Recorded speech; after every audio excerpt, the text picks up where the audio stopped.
สวัสดีครับกลับมาพบกับ Cat Fight ครับพบกับผมก๊อฟ Cat Fight ครับวันนี้จะมาแนะนำเทคนิควิธีการแปลงไฟล์วิดีโอ MP4 ให้เป็น MP3 ได้ฟรีๆบน Windows 11นะครับสำหรับคนที่ต้องการ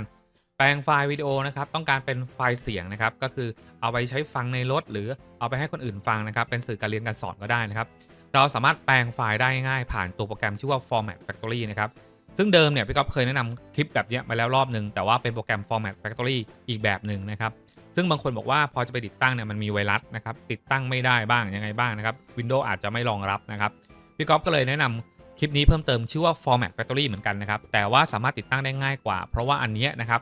เป็นโปรแกรมที่สามารถติดตั้งผ่านตัว Microsoft Store ได้เลยนะครับให้เรากดดาวน์โหลดครับตรงนี้นะครับกดดาวน์โหลดนะครับพี่ก๊อฟทิ้งลิงก์ไว้ด้านล่างนะครับกดเข้ามาเจอหน้านี้แล้วกดดาวน์โหลดได้เลยนะครับแล้วก็กดเซฟครับจากนั้นไปที่ไฟล์ครับแล้วคราวนี้ก็กด install ได้เลยครับ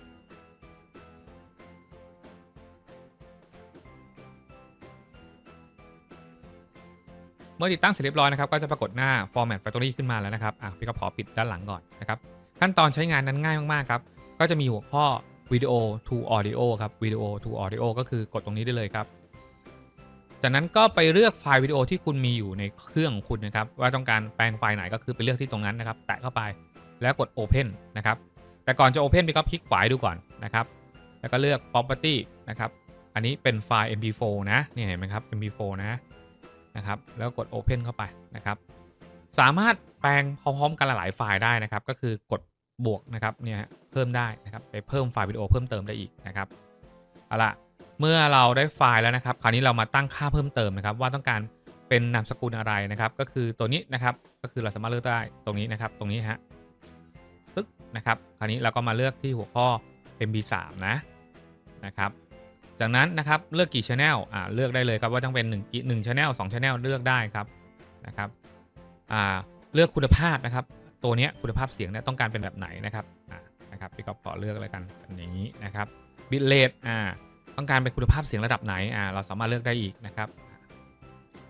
มาที่หัวข้อสุดท้ายครับสำคัญมากครับ Save As ก็คือไปเก็บไว้ที่ไหนนะครับเมื่อเราแปลงเสร็จแล้วเนี่ยไฟล์ตัวนี้จะไปเก็บที่ไหนนะครับก็คือ Source Folder ก็คือหมายความว่ามาจากซอสไหนก็คือมาจากตัวต้นทางตรงไหนนะครับก็จะเก็บที่ตรงนั้นนะครับแต่เราสามารถเพิ่มเติมได้ครับไปเลือกโฟลเดอร์ได้นะครับก็คือกดตรงนี้1ครั้งแล้วก็เลือก Author นะครับเพื่อที่เราจะเอาไปเก็บนะครับเพิ่มเติมได้ก็กดไปที่ Music นะครับSelect Folder นะครับแล้วกดโอเคนะครับแต่ตอนนี้ยังไม่ได้แปลงนะครับต้องไปแตะที่ตรงนี้ก่อนแล้วกด Start ครับ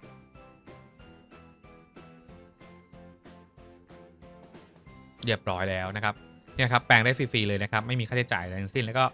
กดไปที่รูปโฟลเดอร์นะครับอันนี้เราก็มาเปิดดูนะครับสวัสดีครับกลับมาพบกับ Cat Fight วันนี้ผมก๊อฟ Cat Fight จะแนะนำเทคนิควิธีการปิดการใช้งานสนิทบน iPhone ได้ง่ายครับนี่นะครับก็สามารถแปลงไฟล์นะครับตัว MP4 นะครับแล้วก็เป็นไฟล์เสียงได้อย่างบางคนเนี่ยพี่ก๊อฟเนี่ยก็จะแปลงในส่วนของคลิปธรรมะนะครับอย่างเช่นคู่มือมนุษย์เนี่ยของคุณโจโฉเนี่ยเราสามารถดาวน์โหลดมานะครับแล้วก็มาแปลงแล้วไปฟังในรถได้นะครับนี่ขั้นตอนในการแปลงไฟล์วิดีโอ MP4 นะครับ